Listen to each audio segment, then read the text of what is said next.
masker ya. Kita beribadah terus mengikuti protokoler kesehatan. Bukan kita terlalu takut situasi, bukan. Tetapi peraturan ini baik untuk kita. Jadi masa pandemik ini rupanya masih panjang, ya, belum berhenti.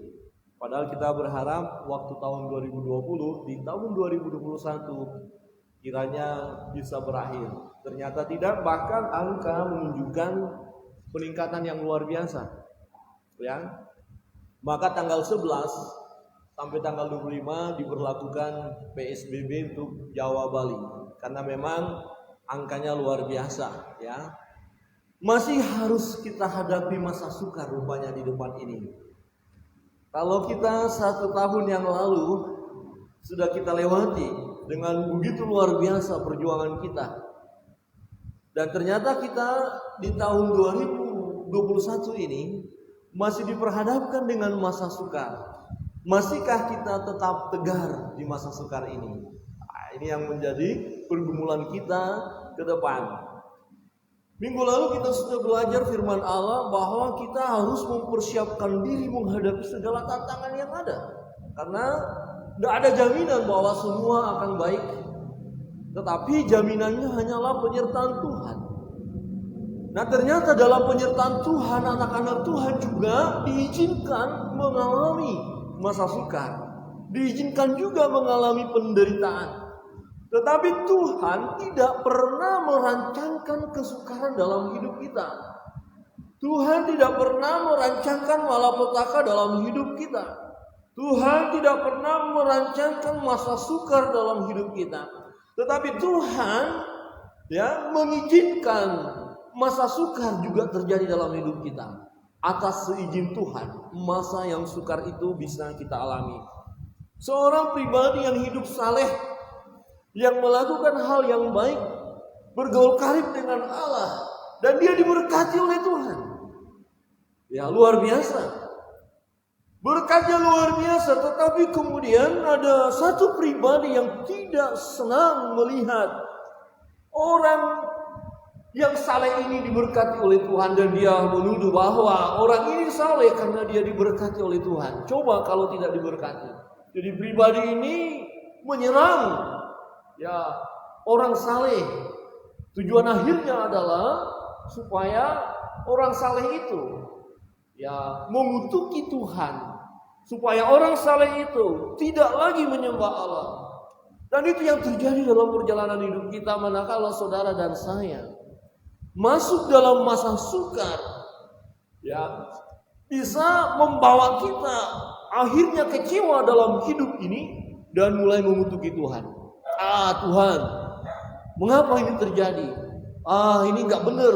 Nggak perlu lagi menyembah Tuhan. Nah, fakta menunjukkan dalam masa pandemik ada banyak orang yang kecewa, berduka yang luar biasa, putus asa, putus pengharapan. Saya membaca satu cerita di luar negeri, bagaimana dia melihat kenyataan melalui pandemik ini, ada banyak orang yang depresi. Dia buat sesuatu untuk menolong orang-orang yang mentalnya sudah kacau. Jadi dia mencari dana. Seorang mencari dana karena dia lihat pandemi ini membuat banyak orang benar-benar depresi. Kalau hanya 1-2 bulan mungkin bertahan. Ini 1 tahun, dan bagaimana kalau ditambah 1 tahun lagi? Siapkah menghadapinya?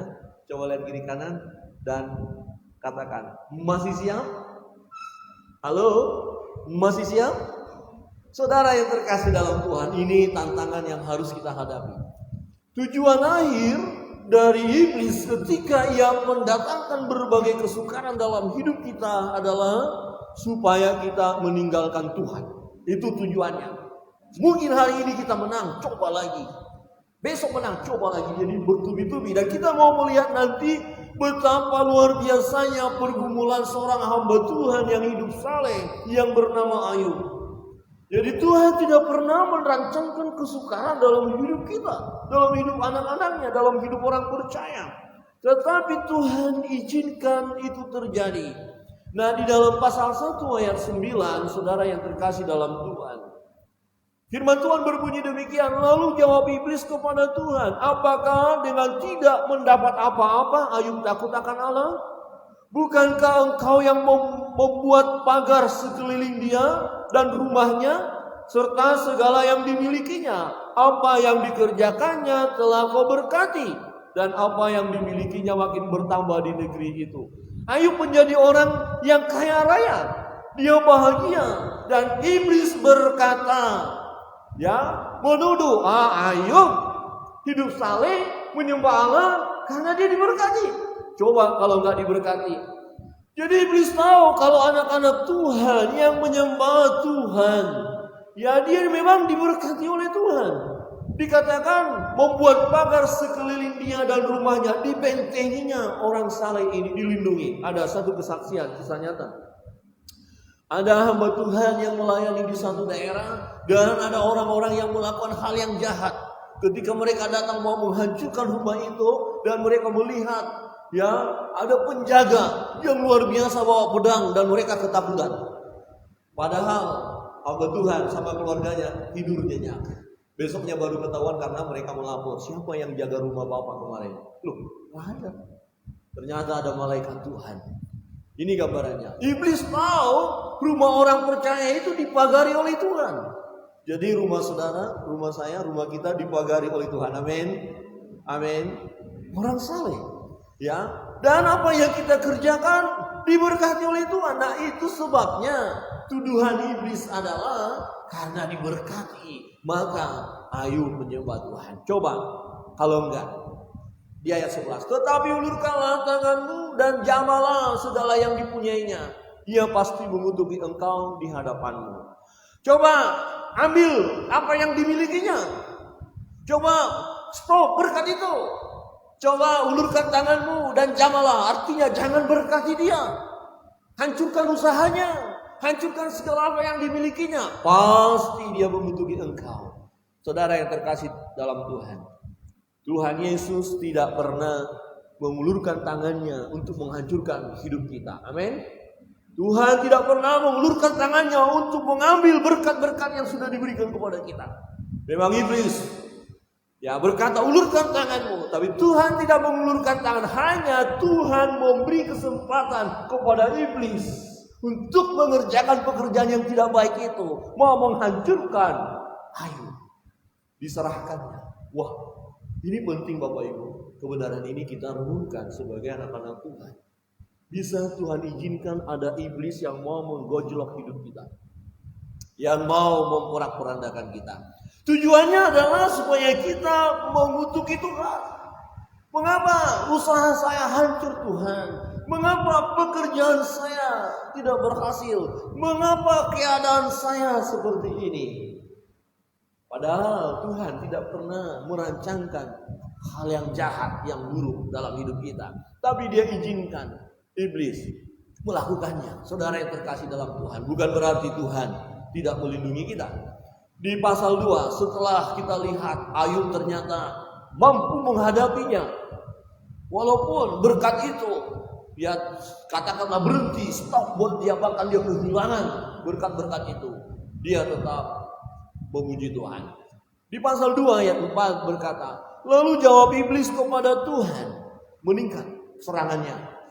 Kulit ganti kulit, orang akan memberikan segala yang dipunyainya ganti nyawanya. Rupanya manusia itu takut mati. Ini tuduhan iblis. Demi nyawanya semua bisa dikorbankan. Maka ada orang karena takut mati, sudah berobat sana, berobat sini, berobat sana, berobat sini, gak sembuh. Kemudian ada tawaran. Oh, ada di gunung yang tinggi, di lembah yang curam. Wah, ini gunung tinggi, lembah curam. Ada gua-gua, ada pohon-pohon besar. Kita bertapa, 2 hari selesai sembuh. Orang bisa cari itu. Demi nyawanya. Ini maksudnya. Pasti kalau dia sakit, kalau dia menderita, pasti dia kutuki Tuhan. Tuhan tidak pernah mengulurkan tangannya untuk memberikan sakit penyakit dalam hidup kita. Amin. Tidak. Perhatikan ayat 5. Tetapi ulurkanlah tanganmu dan jamalah tulang dan dagingnya. Buat dia sakit, jamah tulang dan dagingnya. Ia pasti mengutuk engkau di hadapanmu.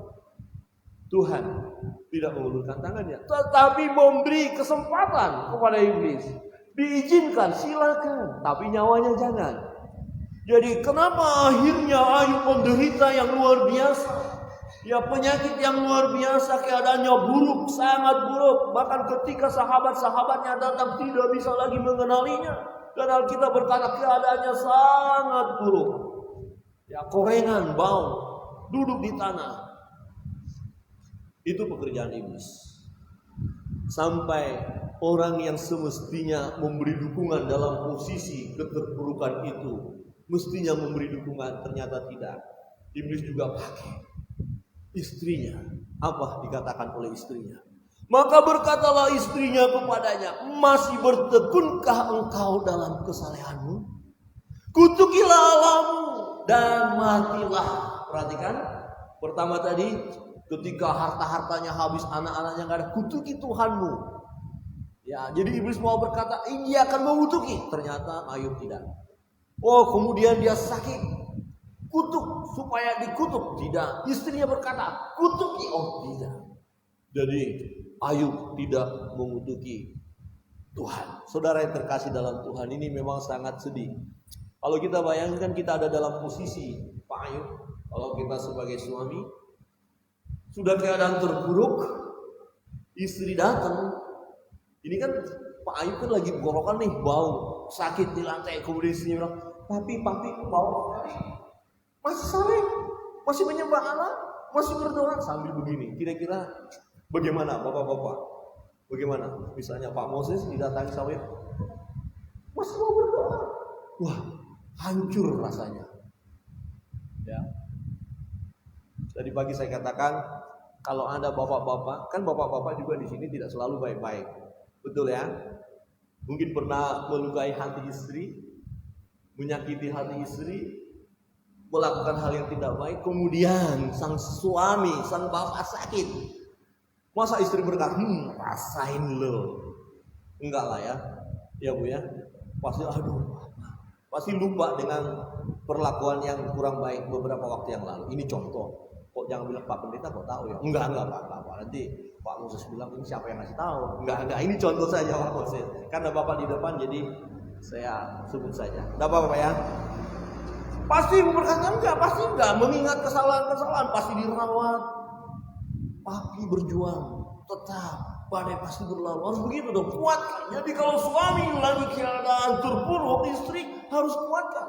Kalau istri lagi keadaan terpuruk sakit, suami harus kuatkan. Jangan suami bilang lebih cepat lebih bagus.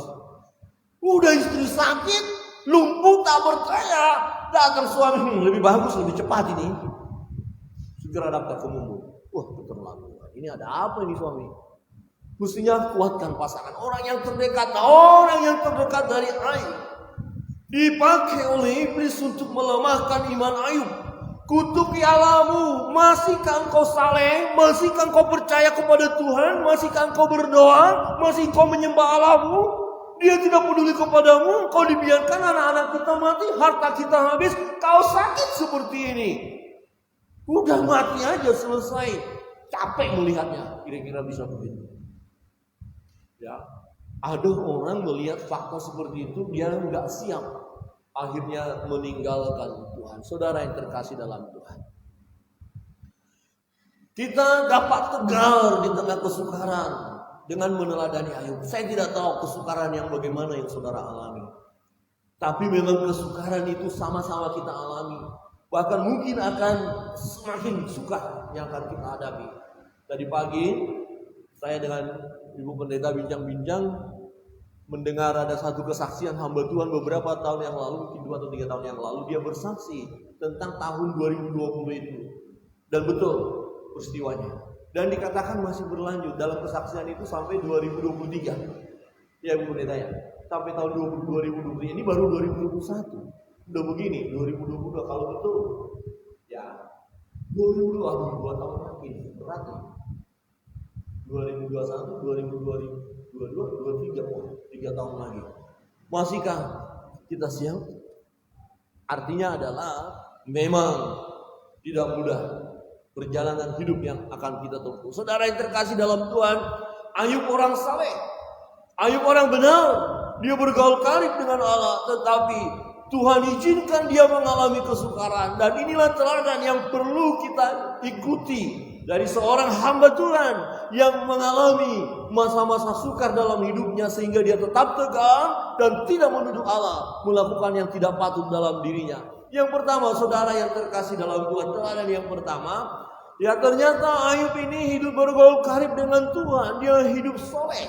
Jadi yang harus kita lakukan dalam perjalanan hidup kita, manakala ada kesukaran yang terjadi, ya, yaitu bergaul karib dengan Tuhan. Semakin kita menempelkan diri kita kepada Tuhan, jangan semakin menjauh, jangan lari dari Tuhan, ya, tetapi kita harus bergaul karib dengan Tuhan. Saudara yang terkasih di dalam Tuhan, penderitaan, pergumulan dari seorang Ayub sangat luar biasa, dan dia bisa kuat. Rupanya dia memiliki hidup yang benar di hadapan Tuhan.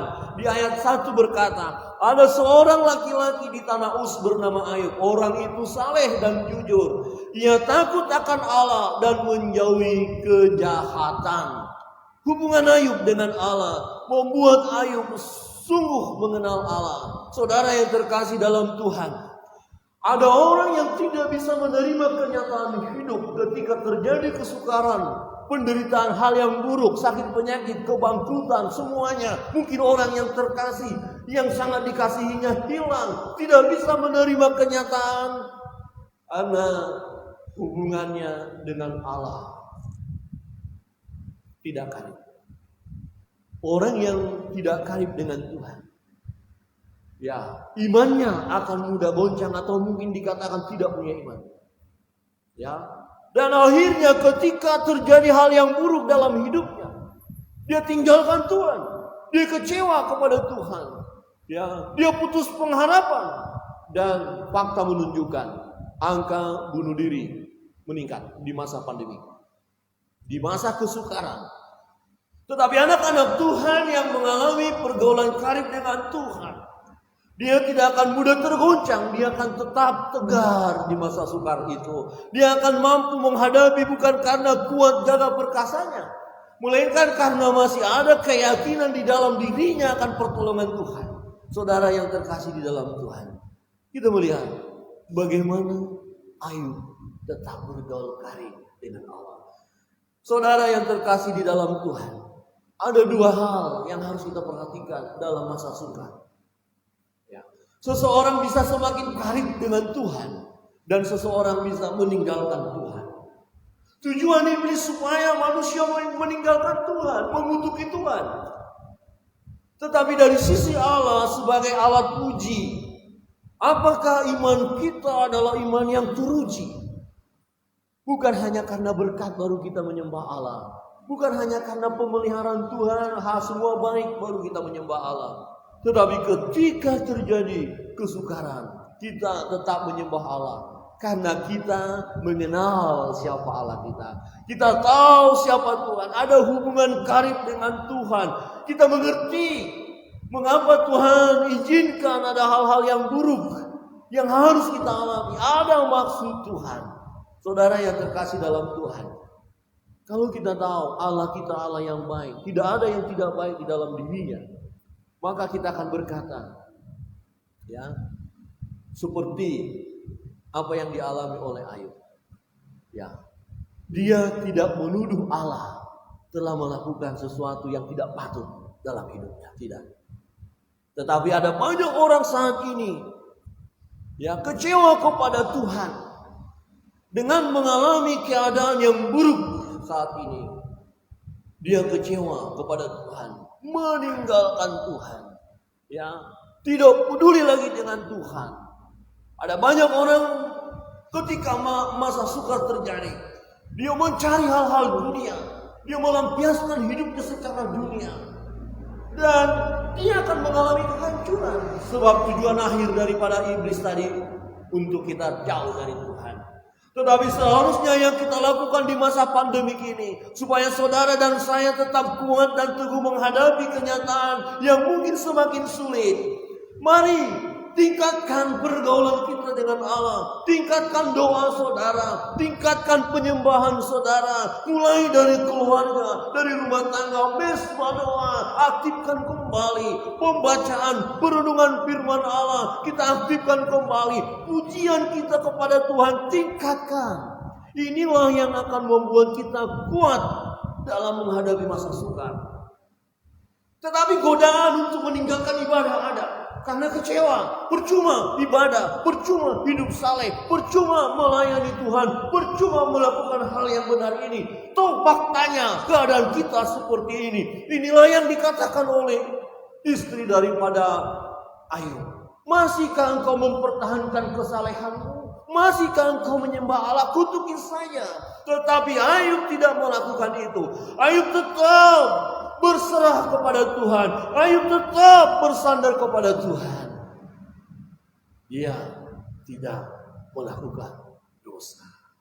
Hubungan dengan Tuhan harus kita tingkatkan. Kiri kanan bisa menggoda kita. Ada orang yang melakukan hal yang jahat karena situasi pandemi ini. Daripada keluarga pun nggak makan, nggak minum, udah sikat saja. Halal atau tidak halal, pokoknya lakukan. Hati-hati, anak-anak Tuhan, orang percaya harus menjaga diri. Ingat, hubungan kita dengan Allah terus kita tingkatkan. Yang kedua, saudara yang terkasih dalam Tuhan. Yang kedua, kita harus meyakini bahwa segala sesuatu yang kita miliki adalah milik Allah. Dan kita harus siap kehilangan. Siap kehilangan. Perhatikan ayat 21. Setelah Ayub mengalami kesukaran itu. Ini luar biasa. Dia hidup saleh, benar di hadapan Tuhan. Ya. Tiba-tiba laporan datang, Pak Ayub, semua ternaknya Pak Ayub habis. Tidak ada yang tersisa, penjaga pun habis. Saya sendiri yang datang bisa melaporkan ini. Kehilangan harta. Saudara siap kehilangan harta? Halo, saudara siap kehilangan harta? Berat. Coba kira-kira saudara yang punya tabungan, masih punya tabungan, tiba-tiba saudara cek, lenyap. Saya punya keluarga, kakak kandung saya, dia entah gimana, tabungan pensiunnya semua habis. Dalam satu bank. Ya kenapa? Apa di mana? Dipencet di mana? Nggak tahu. Lapor sudah habis hilang. Hati-hati. Mungkin tipuan-tipuan dengan ada satu info. Kalau dibilang nanti ini saya nggak tahu benar atau tidak itu. Dikatakan kuota gratis sekian giga. Yang penting klik ini. Waktu kita klik rupanya katanya kodek semua isi daripada HP kita itu masuk saat nomor rekeningnya. Wah, saya pikir jangan-jangan seperti itu. Jadi habis. Dia sedih sekali. Ya, kakak kandung saya di masa pandemi waktu itu terjadi. Dia ke Jakarta lihat anaknya waktu melahirkan anaknya. Dia nggak bisa pulang karena pandemi. Kemudian setelah pulang, dia lihat habis. Memang sedih. Tetapi kita katakan kalau Tuhan izinkan, tetap puji Tuhan. Amin. Saudara baru beli sepeda motor, kemudian saudara baru 1 minggu, sangat bagus. Biasanya kalau baru itu dimulus-mulusin motornya. Tiba-tiba dipinjam teman, jatuh, penyok. Kemudian, Pak, sepeda motornya. Oh haleluya, sepeda motor rusak, gitu ya. Wow, enggak terima kenyataan. Ya, jangan seperti cerita. Ya ada yang bilang itu cerita Pak Pendeta, saya pikir nggak pendeta itu. Cerita-cerita aja, boncengan dengan ibu pendeta, ya, jatuh. Yang diangkat Pak Pendeta bukan istrinya, motor. Istrinya marah-marah, Pak Pendeta gimana kok angkat motor? Kau sudah lunas dengan darah Yesus, tapi motor ini belum lunas, baru kredit, baru 2 bulan dibayar, baru udah rusak, harus ditolong dulu. Wah ini terlalu nih, berarti hatinya ke harta. Di mana hartamu berada, di situ hatimu berada. Ketika harta itu diambil, sakitnya luar biasa. Hartanya Pak Ayub habis. Gak ada yang tersisa. Baru selesai laporan yang mengerikan itu, datang lagi peningkatan yang lebih mengerikan. Pak Ayub, anak-anakku lagi pesta dan tiba-tiba terjadi sesuatu, semuanya meninggal. Ayo, siapa yang gak sedih? Siapa yang gak berduka? Sedih, berduka, menangis pasti, ya. Sedih pasti, wajar, ya. Saudara yang terkasih dalam Tuhan, tetapi Ayub berkata, ini sesuatu yang luar biasa. Orang yang siap kehilangan, ya, melihat segala sesuatu yang dimiliki adalah dari Tuhan, dan jika Tuhan izinkan untuk kembali, tetap puji Tuhan. Di ayat 22, dalam kesemuanya itu Ayub tidak berbuat dosa dan tidak menuduh Allah berbuat yang kurang patut, yang tidak pantas. Tuhan ini gak patut, Tuhan gak pantas. Bagaimana mungkin semua anak meninggal? Tetapi dia bilang, dalam kesemuanya itu Ayub tidak berbuat dosa dan tidak menuduh Allah berbuat yang kurang patut. Tidak ada milik kita yang abadi, saudara yang terkasih dalam Tuhan. Tidak ada milik kita yang abadi. Kalau kita lihat tadi di ayat 21, ya, dikatakan Tuhan yang memberi, Tuhan yang mengambil, terpujilah nama Tuhan. Tuhan yang memberi, Tuhan yang mengambil, terpujilah nama Tuhan. Waktu kita diberkati oleh Tuhan, usaha bagus, ekonomi kita bagus, rumah tangga kita luar biasa, harmonis, indah. Tiba-tiba harta kita habis dan kita tetap berkata, puji Tuhan. Ada amin? Amin. Nyaris tak terdengar. Amin. Siap kehilangan? Oh, kemudian kita dengar berita, orang yang kita kasihi telah tiada. Ngeri. Saya merenungkan ini, ngeri. Tetapi karena Ayub tahu semua yang kita miliki adalah milik Tuhan, bersiapkan diri dengan kebenaran ini. Semua milik Tuhan. Jika Tuhan berikan kepada kita, puji Tuhan. Jika udah waktunya diambil oleh Tuhan, terserah dengan cara apa, tetap puji Tuhan. Amin. Tetap puji Tuhan. Saudara yang terkasih di dalam Tuhan, tidak ada milik kita yang abadi. Tidak ada yang abadi. Harta kita tidak abadi. Bahkan orang yang kita kasihi pun siap meninggalkan kita. Saudara yang terkasih dalam Tuhan, ketika kita diberkati oleh Tuhan, kita miliki harta kita, ada keluarga, ada istri atau suami, ada anak-anak, ada orang tua kita bahagia, kita bersyukur, itu dari Tuhan. Amin. Kita memuji Tuhan, kita muliakan Tuhan. Namun kita harus mempersiapkan diri menerima kenyataan jika suatu saat kita akan kehilangan mereka. Persiapkan diri, suatu saat kita akan kehilangan mereka. Seseorang yang tidak siap kehilangan akan menyalahkan Tuhan. Inilah strategi iblis tadi. Coba kalau hartanya nggak ada, coba anak-anaknya sudah nggak ada, pasti memuduhi Tuhan. Tetapi Ayub tidak. Itu kan milik Tuhan. Memang tidak mudah, jujur. Ya, orang yang kita kasihi tiba-tiba tidak ada. Oh, sakit rasanya. Pasti secara manusia. Tapi kalau sudah Tuhan izinkan, kita baru dengar berita apa keluarga yang naik pesawat, ya, Sriwijaya Air kemarin. Apa tahu akan terjadi peristiwa itu? Baru naik, jatuh, selesai. Sekian penumpang, ya, lengkap dengan kru pesawat, tidak ada. Oh, akan sulit menerima kenyataan. Aduh, tadi kita kan baru bersama, ya, baru foto-foto di bandara, baru ini senang, loh kok sudah tidak ada. Saya membaca status, kalau saudara baca Facebook, lihat post besar ini, tiap hari banyak orang mati, meninggal, sampai ada yang bilang, kok cepat-cepat ya? Sebenarnya sih nggak cepat, udah waktunya juga. Cuman informasi sekarang itu loh, cepat kita dapat, dan memang masih muda, sudah tidak ada.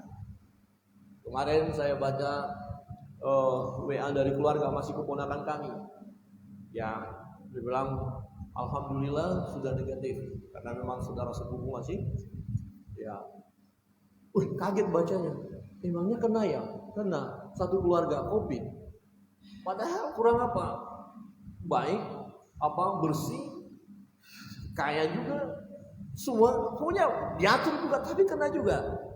Nah kemudian mamanya juga di swab sudah negatif, tapi papanya masih positif karena terakhir kena, jadi masih di karantina. Terus dibilang, Om doakan Om, dia panggil kami Om karena tantenya juga.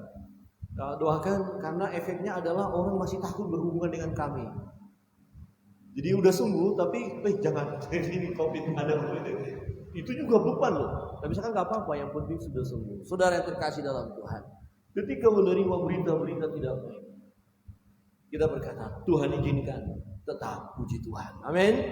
Persiapkan diri. Seseorang yang tidak siap, dia akan kecewa, dia akan putus asa dan menuduh Allah melakukan hal yang tidak pantas. Saudara yang terkasih dalam Tuhan, siap menerima kenyataan kalau kita kehilangan apapun itu. Jangan ikatkan diri kita dengan berkat itu, tapi ikatkan diri kita dengan Tuhan.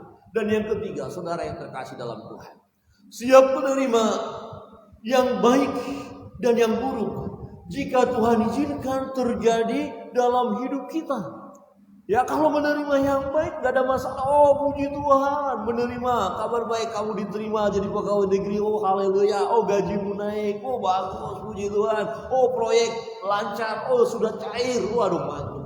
Tapi ketika kabar buruk, adakah kita tetap memuji Tuhan? Saudara yang terkasih dalam Tuhan, ayat yang ke-10 ini sangat penting bagi kita, supaya kita tetap tegar dalam menghadapi masa sukar, menghadapi hal yang buruk. Tetapi jawab Ayub kepadanya, engkau berbicara seperti perempuan gila. Apakah kita mau menerima yang baik dari Allah, tetapi tidak mau menerima yang buruk? Artinya apakah ketika semua baik kemudian kita bilang, oh terima kasih Tuhan, Tuhan baik. Kemudian ketika Tuhan izinkan, sekali lagi, Tuhan tidak lakukan yang buruk dalam hidup kita, tapi diizinkan iblis mengerjakan sesuatu, membuat suasana buruk dalam hidup kita. Akhirnya kita hadapi hal yang buruk itu. Apakah kita tidak menerimanya? Apakah kita terus kecewa kepada Tuhan? Ayub siap menerima kenyataan itu. Dalam kesemuanya itu, Ayub tidak berbuat dosa dengan bibirnya. Dia tidak mengatakan sesuatu yang tidak pantas untuk Tuhan. Ada banyak orang berkata-kata yang tidak pantas kepada Tuhan.